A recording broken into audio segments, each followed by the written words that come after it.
Today we're joined by Imran Khan himself.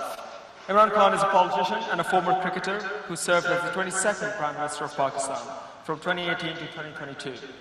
One of the all-time cricketing greats, he won the 1992 World Cup. He founded the Pakistan Tehreek-e-Insaf Party in 1996 and served as the Prime Minister of Pakistan. It gives me great pleasure and honor to welcome Imran Khan to give an address to the Oxford Union today with us. Thank you.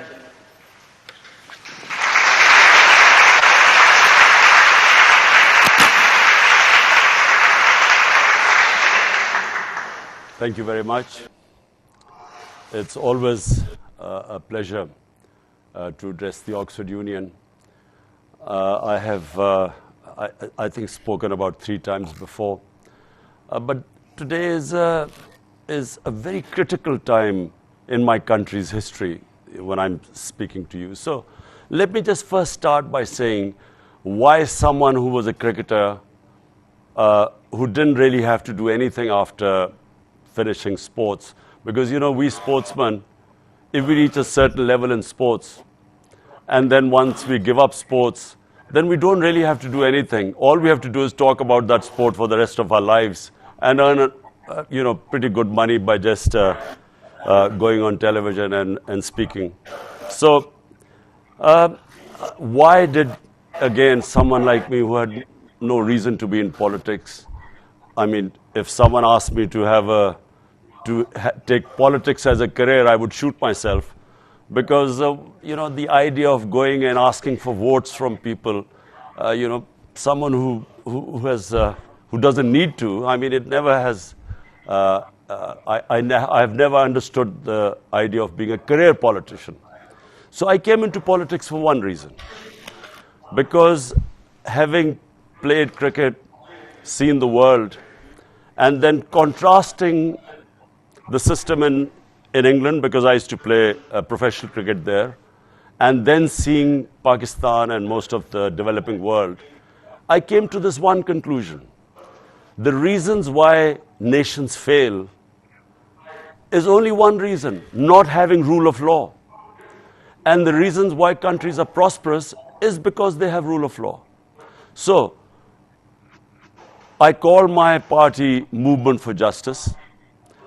And I launched this 26 years ago and started really from nothing, no political background. And for most of my first 15 years, people mostly laughed at me, because there were 2 entrenched parties. We had a 2-party system. And I came against both the parties. So, and these 2 family parties have ruled Pakistan for 30 years. And in this time, corruption has reached the highest point, whereas our economies, Pakistan's economy, which till 1990 was ahead of all the economies in the subcontinent, from 1990 onwards, when these 2 families took turns to rule Pakistan, we started going down, and we were overtaken by even Bangladesh, which was way behind us. So the reason was simple. We did not have rule of law. And that's why, again, Movement for Justice. And the whole problem, not just with Pakistan, it's with the entire developing world. We have this problem.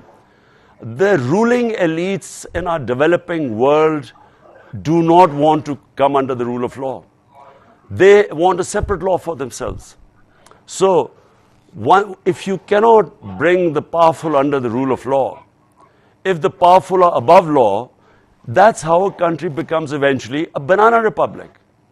The difference, and I was looking at the rule of law index. If you look at Switzerland, Switzerland's rule of law index is 99.9%. Compare that to Nigeria, which has the greatest oil reserves in Africa. The rule of law index in Nigeria is 7%. So similarly, most of the poor countries are under 20%. And almost all the Western democracies are over 90%. So the difference is, just to why I came into politics was to bring the powerful, these 2 corrupt families, Both of them had been dismissed for corruption when I came into politics. Twice they were dismissed for corruption.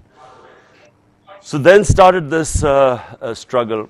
It took me 22 years finally to succeed and come into government. Now, the biggest challenge I faced immediately was that all the mafias associated with these political mafias, they all resisted. They resisted our government the moment we tried to bring them, get them under law. And the more we tried, the more they ganged up. And these two main parties who had opposed each other for almost 30 years, now they ganged up and had a joint front against me. So what happens? I mean, we first, just to give you my 3.5 years in politics, I inherited a government which was bankrupt. We had the biggest current account deficit. And as a result, there was pressure on our currency because our reserves had shrunk to about 9 billion, which is 4 weeks of our imports. So from there, a bankrupt economy, we steadied the economy the first year. Second year, we were hit by COVID-19, like the whole world was. And so the 2 years, my second and third year, we were grappling with the situation of lockdown, not how to stop the spread of the virus and at the same time save your economy. And the lockdown affected the poor people the most. So we took a very unusual decision at the time. We refused to have a full lockdown. And we started having, what we call smart lockdowns to protect our poor people because there were daily wages. There were weekly people who relied on weekly wage. We had 70% of our workforce was in the informal sector. So had we locked down, we would have had starvation because we already started from a bankrupt economy. But in the end, that worked. And we saved our population from COVID. We had the lowest death rate in the subcontinent. We saved our economy. And so in our third and fourth year, we grew at 5.7% and 6%, which is in 17 years the highest growth rate. And we had record exports by managing our economy in this difficult time. We managed to help the farmers. So anyway, the country was poised sort of for a higher growth rate. And this is all in the economic survey of Pakistan, which is published every year. If you have a chance, look at the figures, because the country was actually growing very quickly. We had a problem which the whole world was post-COVID, and that was the commodity super cycle, the energy prices going up. And then with Ukraine, they went up further. So grappling with this, trying to stop, imported inflation, which in UK you're facing exactly the same situation. So at that time, this conspiracy, this conspiracy took place. What was this conspiracy? On 6th of March 22, the Under Secretary of State of the US, he meets the Pakistani ambassador in Washington. And, this is an official meeting. There were note takers on both sides. And he says that, look, there's a vote of no confidence coming. At this time, there was no vote of no confidence against me. And he said, if it succeeds if it doesn't succeed against me, in ousting me, then there will be consequences for Pakistan.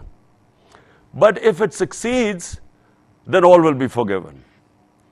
So this arrogant discourse takes place between the ambassador and this Donald Lu, who was the Under Secretary of State in Washington. I read the cipher. Now imagine, here I read this, that he's telling my ambassador, he's telling my ambassador to get rid of me, the Prime Minister. So, I'm a bit, like anyone would be taken aback. The next day, the vote of no confidence is tabled against me. And suddenly about 20 of our parliamentarians start meeting with the opposition. And then openly there was this horse trading taking place, horse trading, where roughly about $1 million were being dished out to buy our M&As. And so our government falls. But what happens after? Subsequently, what happens? We are replaced by a government where 60% of the cabinet is on bail on corruption cases. And the two families that had been calling each other crooked and putting each other in jail and corruption cases unite against me, are brought into power, and they then try and suppress this movement because people spontaneously came out in the streets. First time it's happened in our history. So people came out in the streets protesting against this regime change. And they then used brute force. Pakistan hasn't, under democratic government, they have never experienced what in the last 6 months happened. They used, on 25th of May, we had a peaceful protest. The police went into people's houses, thousands were put in jail. There were women, families, children were, because in our protest, families participate. First time ever so much women participate in our rallies. So they tear gassed them, they beat them up, and this is all on video. So that happened on the 25th May. But what they thought was that would scare people. It actually had the opposite effect. So rather than our movement after post my government going, rather than it sort of slowing down, the movement got stronger and stronger. And there were two sets of by-elections, one in July and then one earlier this month. So both by-elections were swept by us, by my political party. So since then what has happened is that this reign of terror is taking place in our country. There's a clampdown on media, unprecedented. There are cases on me, there are terrorism cases. There's a terrorist. They came to arrest me on a terrorism case, and the case is that one of my close aides was subjected to custodial torture. He was sexually abused. He was stripped naked. So I gave a statement in a rally. I did a protest rally against it, and I said, the judge that sent him back to remand, in other words, when he was tortured, he was presented in front of a judge. Rather than giving him a bail, the judge actually sent him back to the police station who had tortured him in the first place. So I said we would take legal action against the judge. They slapped terrorism case against me. They came to arrest me. So this sort of thing is going on in the country. Then they try to disqualify me because they realize that they can't beat us in elections anymore. So the situation right now in Pakistan is this. There's a clampdown on media. Journalists who support me, who have stood with me, are hounded. One left the country. Two were beaten up. One was put into jail.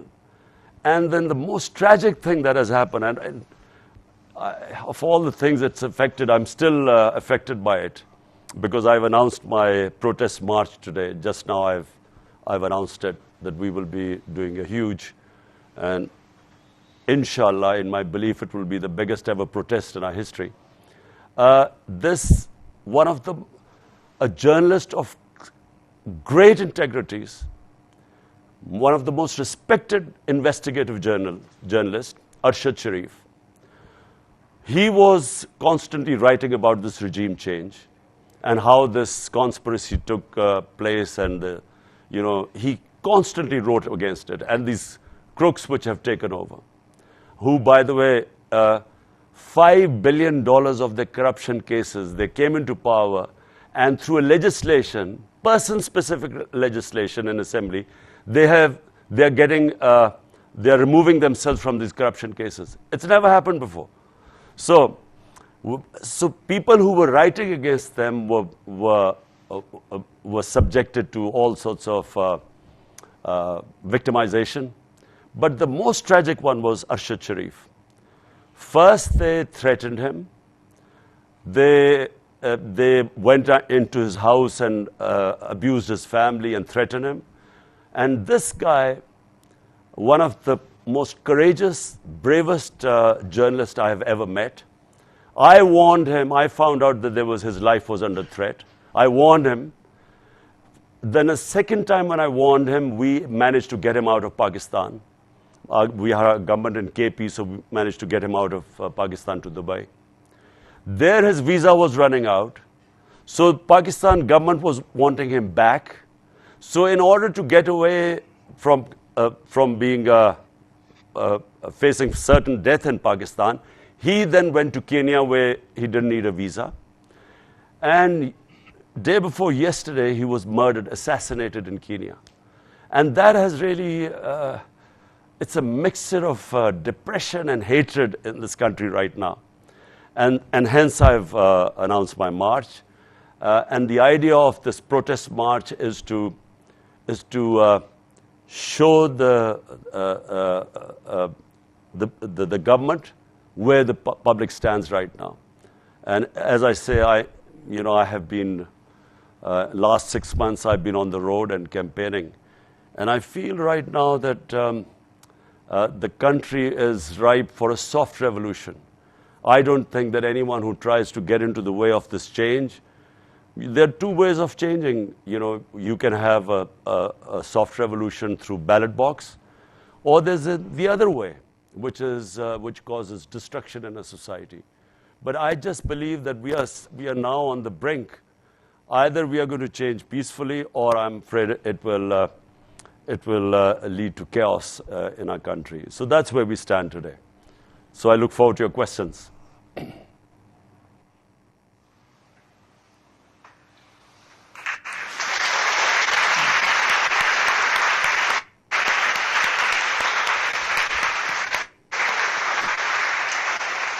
Thank you very much for that address. I'd like to sort of get into some questions before we get into some questions from the audience here at Oxford Union.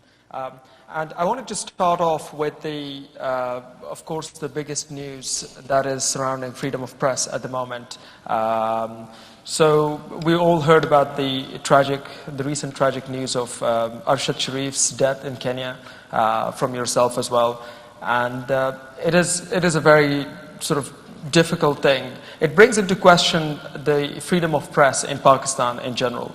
So freedom of press has been a big issue in Pakistan. According to Reporters Without Borders, out of 180 countries, Pakistan was placed 157th.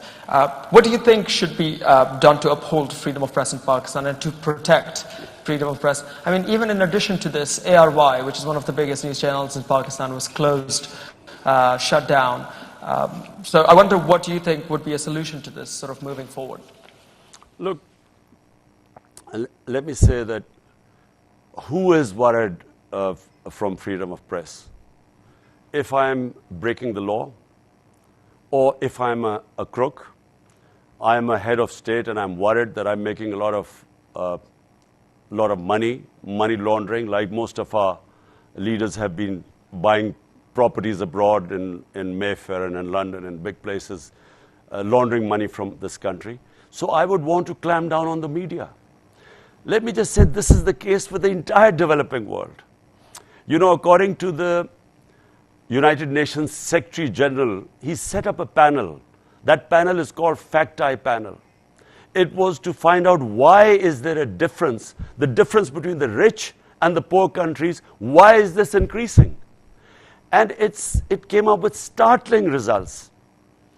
Number one, they said that every year, now you will all be shocked to hear this, every year $1.7 trillion move from the developing world into the developed world, into the richer countries, offshore accounts.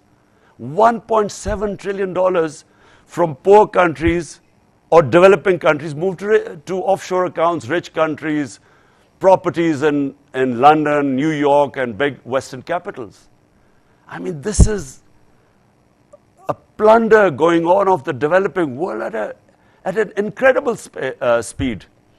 If anyone who understands the history of the Indian subcontinent, you know, when the East India Company came into to India and started operating and took charge, India was about 23-24% of the world GDP.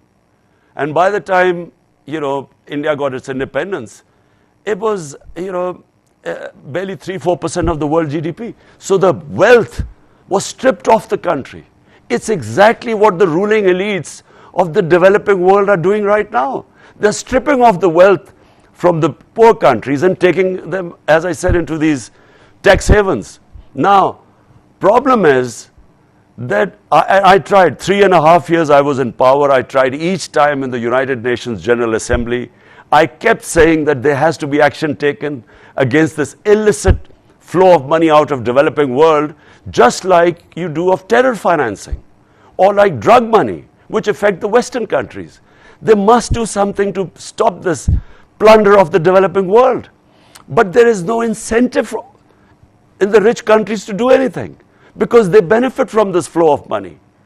And it's the poor countries which, unfortunately, they do not want to do anything because, sadly, a lot of the leaders of the developing world are laundering money out of their country.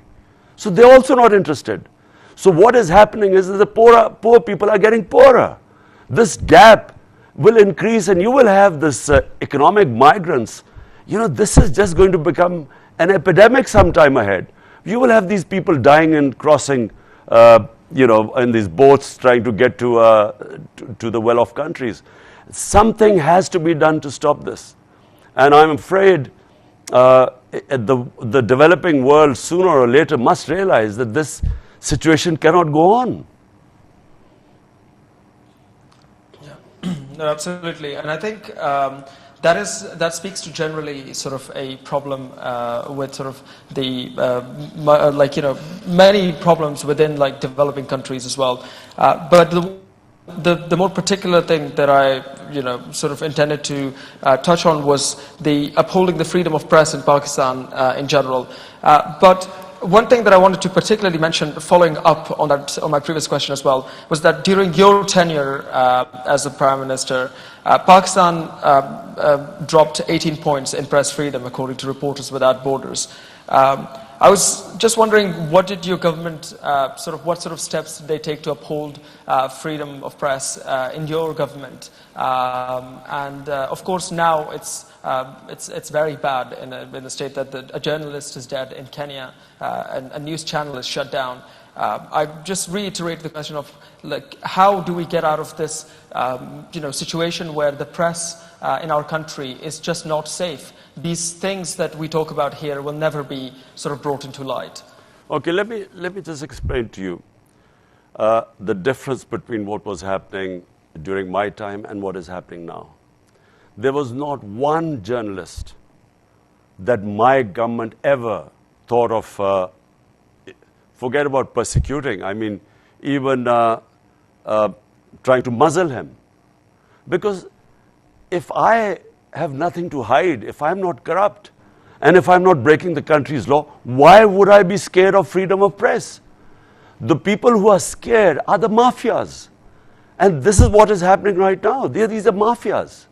The problem we had, and which is why maybe, because what, you say that we went down a few notches. Look, when I took over, we had been going through this war on terror. 80,000 Pakistanis died in this war on terror, which we participated in, which we never should have. It wasn't our war. But as a result, 80,000 Pakistanis died.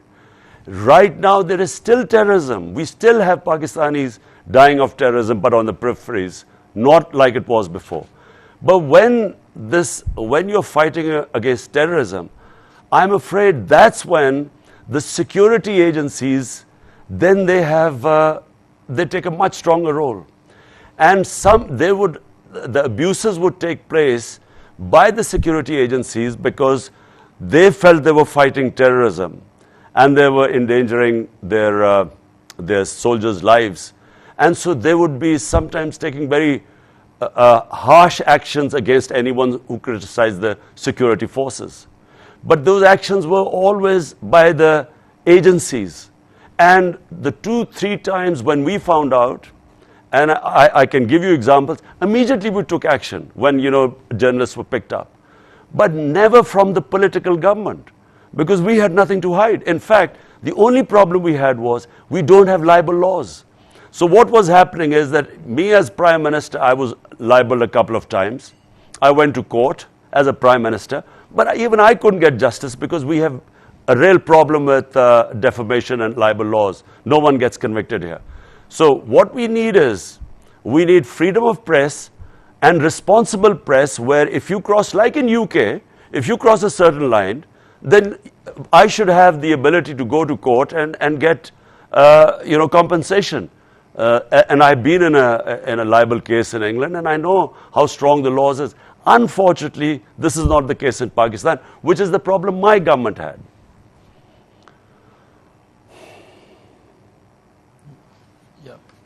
No, absolutely. That puts it into context, especially sort of the transition between governments and the freedom of. But moving on to sort of more recent event, which has been like recent news, is the recent decision by the Pakistani Electoral Commission to disqualify you from being a member of the Parliament. Where do you stand on this decision, and do you see yourself successfully running for a re-election in 2023?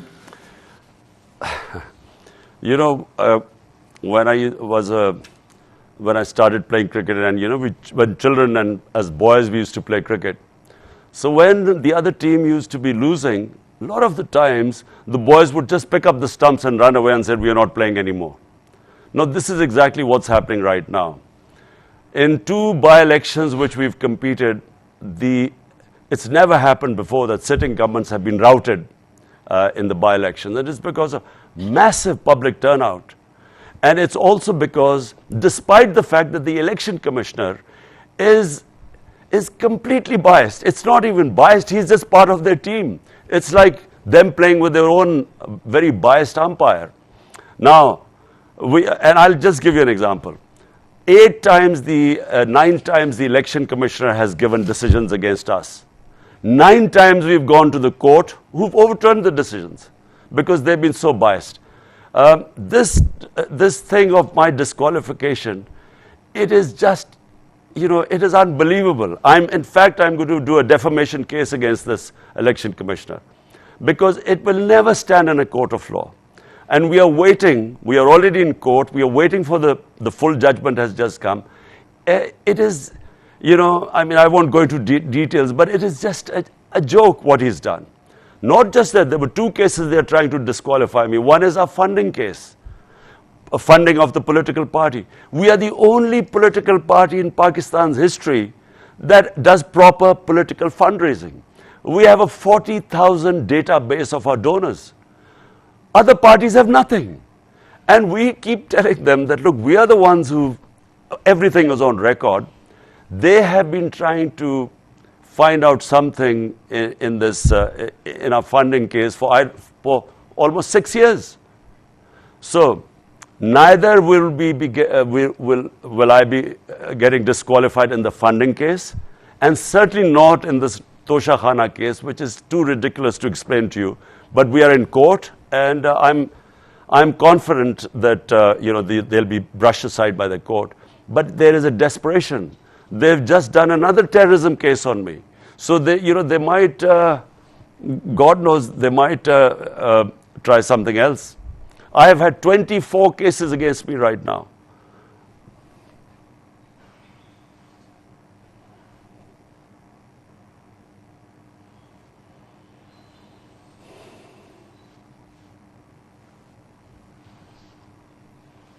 Okay, karo. Can you hear me? Yes, apologies, it's the Wi-Fi. Was I talking to myself? No, I think we heard a bit. It was just towards the end part that you cut out.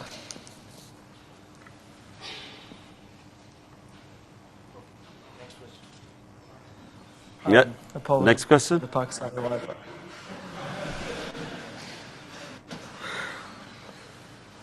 Which bit did you hear and which you didn't hear? I don't, where did I start talking to myself? I think generally we heard. I think you covered the point in general, and I think it's sufficiently clear that that you of course do not agree with this decision, and you want to, of course, that you will be rerunning and that you will be contesting this decision in any case, and it's that you believe that it's ridiculous. I think that's a satisfactory answer. So I think I'll move on to sort of the next question, which is slightly more of a difficult conversation, I guess, but it's a conversation that is to be had, especially in the context of Pakistan, which is to do with the military and the politics of Pakistan. Now, your government has had good relations with the military, or had good relations with the military when in power. After the no confidence vote and after a series of events, your party distanced itself from, and in some instances it was said to have spoken against the military. What is your stance on the military's involvement in the country's politics and in the country's running? So look, first of all, let me say, Pakistan became a security state when we came into existence, because there was a fear in Pakistan that we have a neighbor who's 7 times the size of our country, much more resourceful. And immediately after independence, the next year, 47 we were independent, 48 there was a conflict with India on Kashmir. So that framed the mindset of our country, because the fear that a huge neighbor can easily overwhelm us. So the military naturally in such circumstances gained more importance. And then we had martial laws. So we've had 3 martial laws where the military took over when they thought that the civilian governments weren't doing well. Now, the problem with this is that, we have never had an extended run of democracy. So that balance that should be in a society between bearing in mind we are a security state, so the balance between the military establishment and a civilian government, that balance has never really been there. So what happens is that when you have a democratic government, the responsibility lies with the democratic government to deliver. But the democratic government does not have all the power. So it does not always have all the authority. So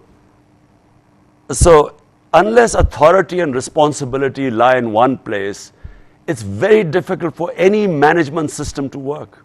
Now, I'll give you just one example where, in fact, I had a very good relationship with the military establishment. There were no problems between us. In fact, it was a complementary relationship. But the one area where I had this problem was because I had been campaigning for 22 years when I came into power, that the powerful must be held accountable. They must be brought under the law. So action must be taken against them. So they were openly stealing money, laundering money out of country, living in these palatial palaces or huge luxury flats in London, money stolen from this country, and never giving any money trail or source of income. How did they acquire this great wealth? So we saw them. I knew these 2 families for the last 40 years, and I saw these rags to riches stories where they never had this sort of money, but suddenly they're worth billions of dollars now, lying in outside Pakistan. So my point was that these 2 corrupt families and people associated with them, they should be held accountable, and there were already cases pending in our accountability bureau. So all I was asking them was that action must be taken. Now, unfortunately, the accountability bureau was not in my hands. So and they were controlled by the establishment. Now, I would keep telling them that, look, take action against these people. But unfortunately, for some reason, the establishment's views on corruption were completely different to mine. They did not take that seriously. I kept telling them that no country can prosper if the ruling elite is siphoning off money outside the country. And, I kept, because, they didn't have any idea, they did not understand the difference, as I have mentioned earlier, why countries fail. The developing world and the developed world is rule of law, because the reason why countries prosper is because once you have law, you have level playing field, you unleash the potential of a society. But when you have all the resources are controlled by a tiny elite, the people are enslaved by that. So the societies just cannot grow. And then when you launder money outside your country, when the ruling elite launders money outside the country, it puts pressure on your currency, which devalues. When that devalues, it causes poverty because inflation, imported inflation takes place. So this is where the point of disagreement took place. I kept telling them that, look, this Bureau of Accountability is under you, take action. And they just, for them, corruption was no big deal.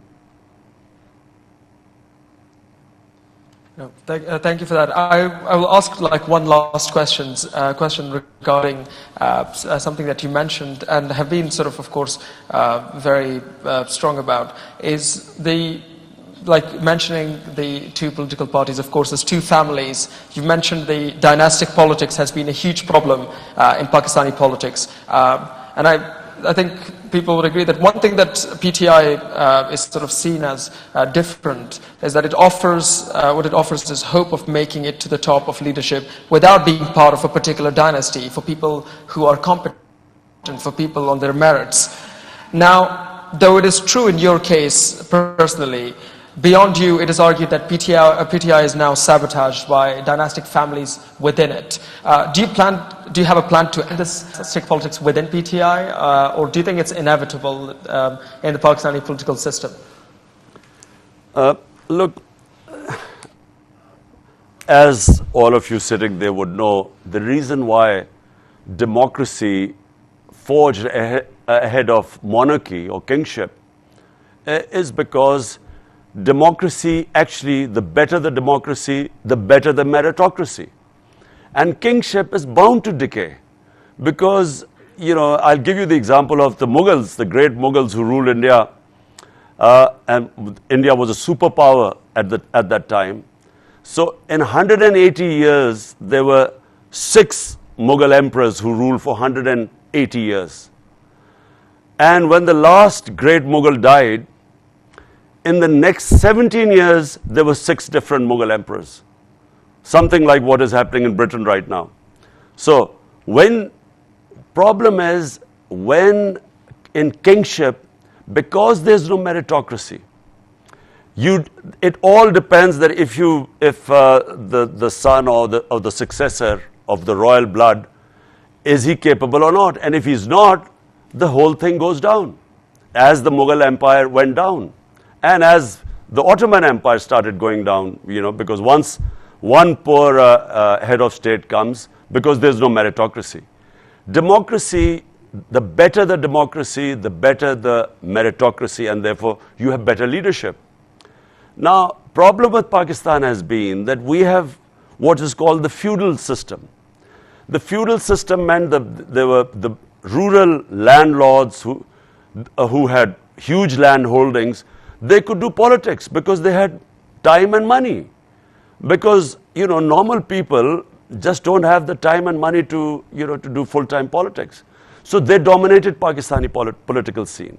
And they became, the children then succeeded. So it became a family affair. As these two parties are, they are family affairs. They are, for instance, the Benazir's son, Bilawal, he's never worked 1 hour in his life. And he's head of their party.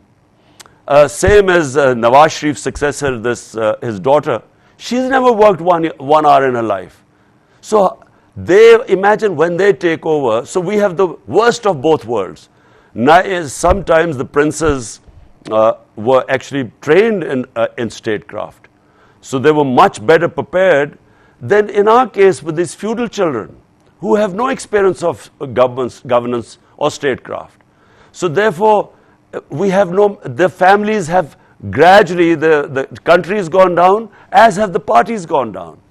Now in my party, what I hope, and I tried once, we held a huge intra-party election. It was the first time a party had held such a huge scale intra-party election, but it didn't work properly because it was the first time we had tried. We tried a second time, and we tried to use technology, but you know, the elections, the general elections came, so we stopped. But my idea is that the only way you can have meritocracy in the party is if you have party elections. So from the experiences we've gained now, we were setting up a system to have a proper intra-party election. And that election will ensure meritocracy. And that is the only way you stop this dynastic politics. If a family member is good enough, fine, he can come up through the elections. But it should not be this nomination that just because you're born in a certain family, you should be automatically, you know, get a party ticket. That should not happen. Absolutely. Thank you very much for this conversation. I would like to sort of, for the last part of this conversation, move to the floor for any questions that they may have for yourself. So yeah, I open the floor for any questions. I recognize this member in the blue jacket. Yes, please speak loud. They will give you the mic.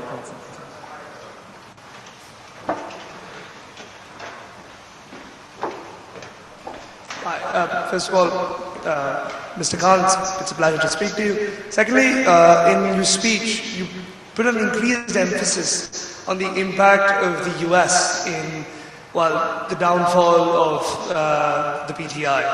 And we've seen that these developed nations, through which a lot of developing nations' money now goes to, regularly interfere in the matters of, well, South Asia and the global South.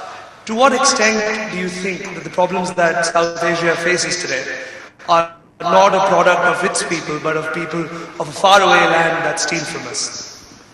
Well, look,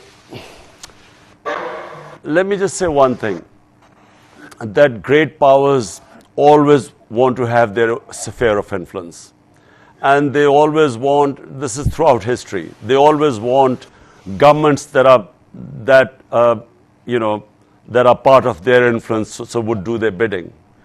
And unfortunately, Pakistani governments have all been in the US sphere of influence.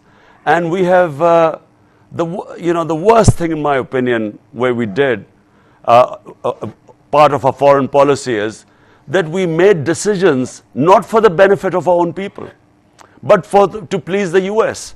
So we joined the war on terror after 2001. And 80,000 Pakistanis died. 3.5 million people got internally displaced. Our ally, the US, conducted 400 drone attacks on Pakistan. Judge, jury, and executioner. So many innocent people got killed. And they took revenge against Pakistan's security forces. And we lost over $100 billion to our economy. And we didn't even get thanked for that. And I opposed that war throughout because it was not in Pakistan's interest. So countries make decisions which are of interest to their people.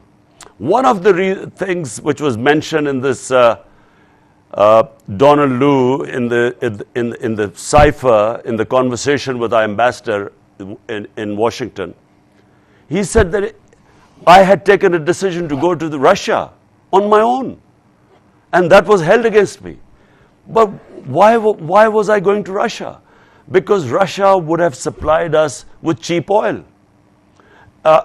India, an ally of US, is getting oil from Russia at 40% discount. Now, 120 million Pakistanis are vulnerable. Almost 50 to 60 million are below the poverty line. Another 50 to 60 million, a price shock, inflation, would push them down the poverty line. Means they can't have 2 square meals a day. So my interest should be my people. I should not be serving the interest of another country at the expense of my own people. So my people, 220 million people elected me to serve them, not to serve other countries' foreign policy objectives. And this is where the problem rose. US is not used to Pakistan having an independent foreign policy. They wanted these pliant stooges like the one right now who's our prime minister, you know, who would do whatever they order him to do. So it doesn't mean you're anti-American. This is the problem, this imperialistic mindset that if you do not obey them, then you are anti-American. But if you talk about your own national interest, which is what I did, and I think for somehow in this Biden administration, they just thought that, you know, I wasn't the right one and they wanted a more pliable stooge.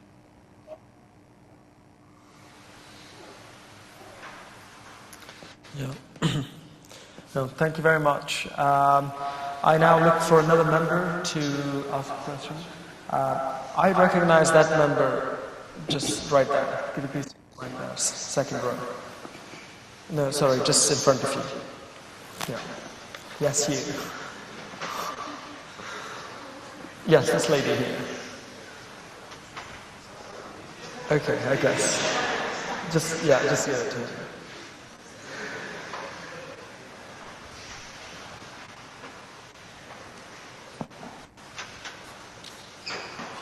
Hi, so let us assume that and hopefully you do get back in power. I know it's a big... So the camera is behind you if you want to So hopefully you do come back in power. Hopefully you are able to reduce the army's power and by doing so reduce corruption, fix the legal system and fix dynastic politics. So in that process, how do you think you'll be able to control how much power you individually have? So in other words, as you break down this corrupt military control system, how do you make sure that this new system is democratic? Look, like Pakistan, like most of the developing world, we have series of problems. You know, there are a lot of problems we face. Number one, we just do not have enough money to spend on our human beings. So, you know, human development, you can't really rise as a nation if you don't look after your human resource, if you don't invest in your human beings. Problem is that all this prosperity comes after the rule of law. So it's my entire life's experience that unless you have rule of law, you don't have democracy. If you hold elections without having rule of law, you will have warlords, you will have mafias coming up because they will have more resources. They will have the muscle. So in a society, the key is, I go back, which is why I started my politics 26 years ago. You must bring the powerful under the law. So this is my number one thing. If you ask me what is the one thing I would do if I ever get it back into power, is rule of law.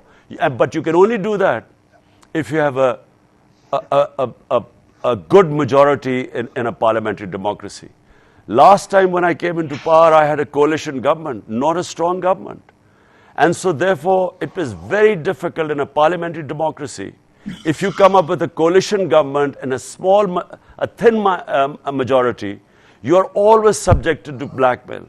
You can't make strong decisions because, you know, you upset powerful mafias who then have ways of undermining you. So if I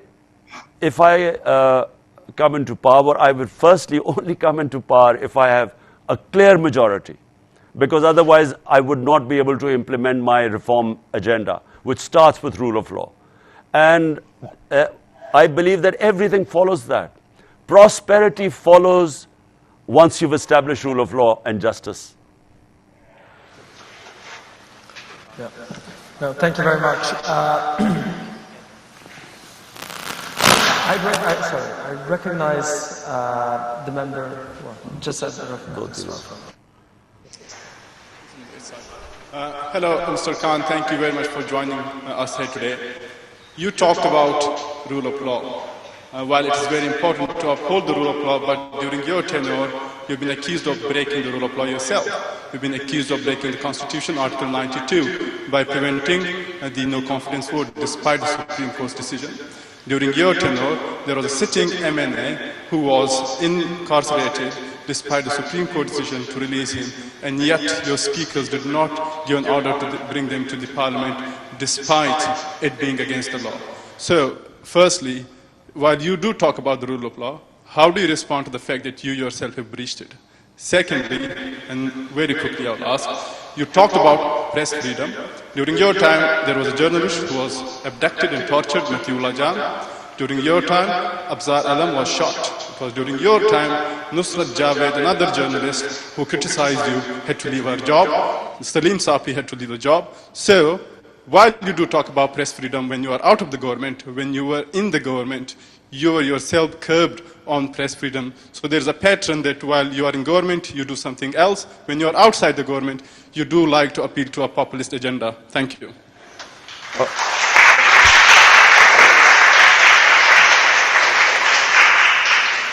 So can you, let's start first by Matiullah Jan. We found out Matiullah Jan had been picked up night before. The first thing we did was in the morning when we found out he was released. We found out that he had been picked up by the security agencies because he had said something against them. My government immediately had him released. The other guy who was shot had actually nothing to do with freedom of media. It was a personal dispute which we investigated and found out. There was no journalist that where my government clamped down upon. There was not one journalist. These incidents, there was maybe one other incident that had to do with the security forces. And let me explain. Why were the security forces used to this?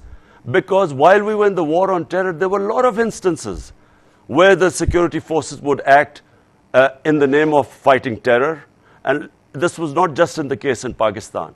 If you look at the US with Guantanamo Bay, fighting terrorism, always they used to take more liberties. So remember, my government had nothing to hide. So there was nothing. And now you talk about an MNA. Which MNA are you talking about? No MNA had anything to do with where our government had him incarcerated. And what law are you talking about which I had broken? When my government, when it came to this no confidence motion, we just announced elections. We had this option. It was in the Constitution. It went into the Supreme Court. We had a right. It wasn't against the law.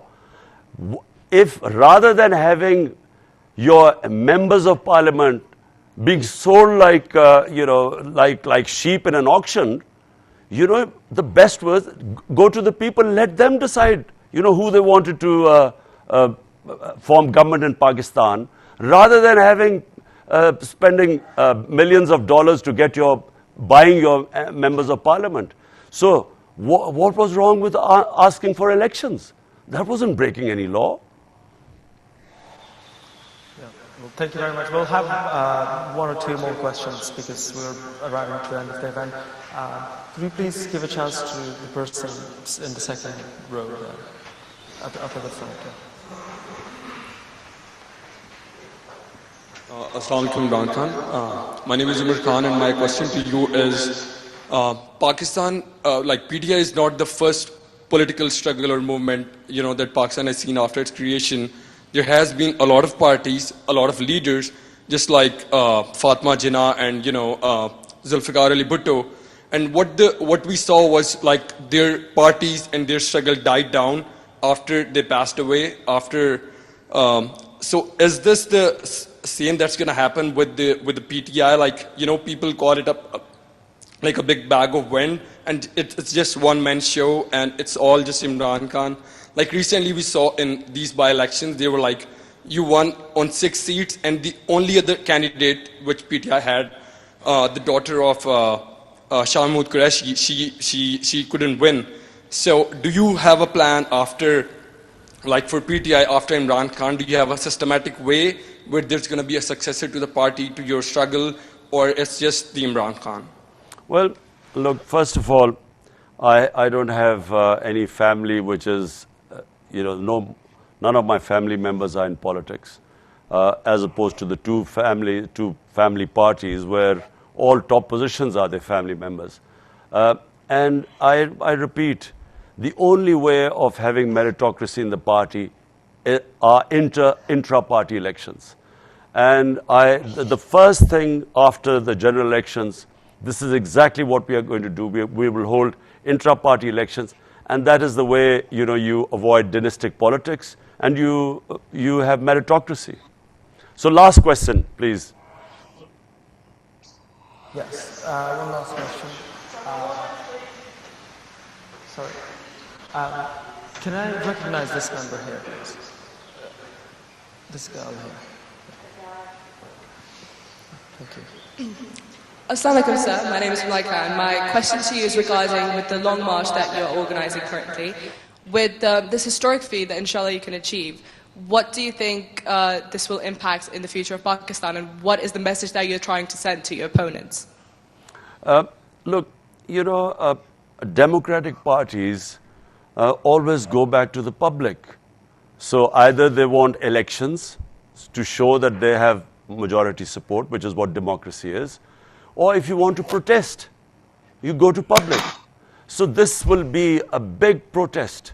It will be peaceful within our constitutional rights. We will remain, we will not break any laws. We've assured everyone that. But it is very important for a democratic party to show that where does the public stand. Now, I remember when Britain entered the Iraq war. I think one of the most amazing sights for me was when I saw almost 2 million people marching in London against the war. And I think that that's a sign of a nation that is alive, that is aware, that knows its rights. So this is what I'm trying to do in Pakistan. Make people realize that, no one should impose governments on us. We as the people, it's our right. So, we should decide who should govern Pakistan. No outside conspiracy involving, and plus these cabal of crooks.